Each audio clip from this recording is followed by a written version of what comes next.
लोकसभा निवडणुकीत सत्ताधारी पक्ष म्हणजेच महायुतीला मोठ्या पराभवाचा सामना करावा लागला। महाविकास आघाडीनं 31 जागा जिंकल्या तर महायुतीला फक्त 17 जागाच जिंकता आल्या।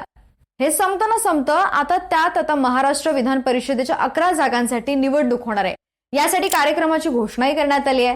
भारतीय निवडणूक आयोगानं याबाबतचं पत्रक काढत निवडणूक कार्यक्रमाची माहिती दिली आहे। त्या जागा आणि ते 11 आमदार कोण आहेत, महायुती किंवा महाविकास आघाडी किती जागा निवडून आणू शकते, हेच आपण या व्हिडिओतून जाणून घेणार आहोत। 11 आमदारांचा कार्यकाळ 27 जुलैला संपतोय। यात भाजपचे आमदार विजय गिरकर, निलय नाईक, रमेश पाटील, रामराव पाटील, भाजपचा मित्र पक्ष रासपचे महादेव जानकर, शिंदे गटाच्या मनीषा कायंदे, ठाकरेंच्या शिवसेनेचे अनिल परब, काँग्रेसचे वजाहत मिर्झा, प्रज्ञा सातव आणि अजित पवार गटाचे बाबाजानी दुर्राणी आणि शेकापचे जयंत पाटील हे 11 आमदार आहेत ज्यांचा कार्यकाळ संपतोय। कार्यकाळ संपणाऱ्या आमदारांची संख्या पाहिली तर यात सर्वाधिक 4 आमदार भाजपचे आहेत। काँग्रेसचे 2, ठाकरे गट, शिंदे गट आणि अजित पवार गटाचा प्रत्येकी 1 आमदार आहे। तर शेतकरी कामगार पक्ष आणि भाजपचा मित्र पक्ष असलेला रासपचा देखील 1 आमदाराचा कार्यकाळ संपणार आहे। पण यासाठीचा निवडणूक कार्यक्रम कसा असणार आहे तेही पाहूया। अधिसूचना 25 जूनला काढण्यात येणार आहे। अर्ज करण्याची शेवटची तारीख 2 जुलै आहे। अर्जाची छाननी 3 जुलैला केली जाणार, तर 5 जुलैला अर्ज मागे घेता येणार। मतदानाची तारीख 12 जुलै म्हणजे सकाळी 9 ते संध्याकाळी 4 वाजेपर्यंत असणार आहे।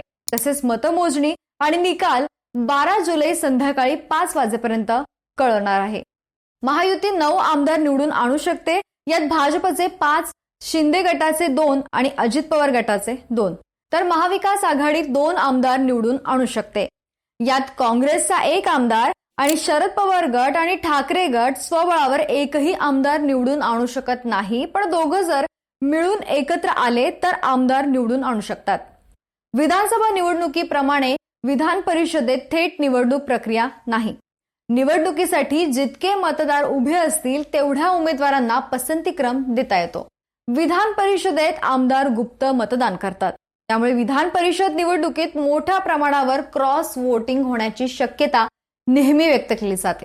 तुम्हाला काय वाटतंय, यंदा विधान परिषदेची निवडणूक होणार का आणि निवडणूक झाल्यास कोणाचा क्रॉस वोटिंगचे चान्सेस जास्त आहेत? मला कमेंट बॉक्समध्ये नक्की कळवा। व्हिडिओला लाईक करा, शेअर करा आणि जर तुम्ही या चॅनलवर नवीन असाल तर चॅनलला सबस्क्राईब करायला विसरू नका। धन्यवाद।